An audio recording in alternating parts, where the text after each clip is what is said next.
ANC members are gathering for a march which is scheduled to take place very shortly. We understand that about 15,000 or so ANC members from the eThekwini region. The eThekwini region is one of the largest regions for the party in the entire province as well as their country. And these ANC members are out here today in a march in which they say is the anti-regime change.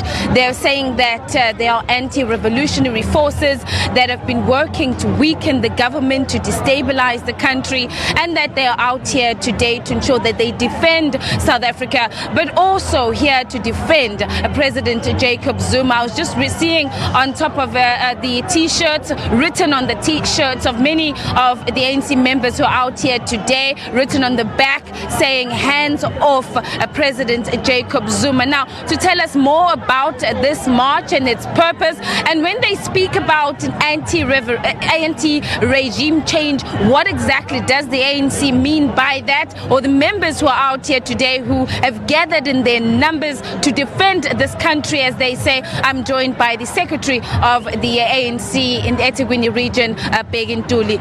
Bheki, thank you very much for joining us this morning. Just firstly, 15,000 people, you have said. We're just looking at the numbers. We are running a little bit late from the time that had been said. Just looking at the numbers so far, not quite 15,000. Are you sure you're going to be able to get those numbers today? Yes, we are still confident we are going to get 15,000 ANC members coming here. As we speak, there are other members who are gathering at Fountain Sports Grounds to collect T-shirts and other materials for the march. We are still confident that when we start, 15,000 will be here. But you're saying anti-regime change. Tell us exactly what is it that you mean by it? Why are these members here? They've come out in their numbers to defend this country. What are you defending it from?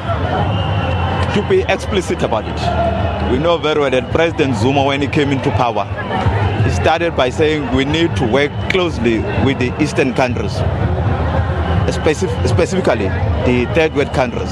He said we need to work closely with India, we need to work closely with China and Brazil as well. And then he was there to ensure that we are making BRICS very strong. And we were one of the leading forces within the BRICS. So we understand very well that by doing that, he became enemy number one for the Western countries like USA and Great Britain. So, and we understand that some of the opposition parties or some of the people who have been co-opted into this regime change plot, they are being funded by Western countries to ensure that they understand very well that through democratic processes they won't be able to win or to take ANC out of government. Therefore, they are using this plot to get the funds from Western countries, so that because of the BRICS, they know very well that 41% of the population is there with the BRICS. So if the ANC is fully behind the formation and ensuring that we are making BRICS stronger, then the Western countries are going to lose in terms of economy. So they want to ensure that they are sponsoring these opposition parties with the funds and everything, so that they are able to unseat our present government. So that's what we are talking about when we are talking about it. We are aware of this plot that is being run secretly to ensure that our current government is being unseated. Bheki, when you talk about a plot, and exactly what it is, what is this plot? I'm presuming here is this regards to the current events that we've seen in our country at the moment, our tertiary institutions and the crisis there. We've also have the report by the outgoing public protector. Is this what you're talking or referring to? The issue of the public protector, I think, is a legal issue. We can put that one aside. But the issue of the unrest that we are witnessing in our country, as we have saying, the Fees Must Fall campaign and all other campaigns like those ones, we can really see that there is somebody who's behind those plots. And the ultimate goal of all of those is to make our country ungovernable, and which means ultimately they want to remove the ANC in power. So we're clear, the ANC is in power because of the democratic processes. If somebody wants to win and wants to run the country, they must wait for the election and then see who's going to be running our country in terms of the popular vote. That's what we're saying. When we're saying we're here to defend our country, we're saying we're defending our country against Western colonization, because we can see if the ANC we are not standing up, we'll be colonized again in terms of the economy and everything.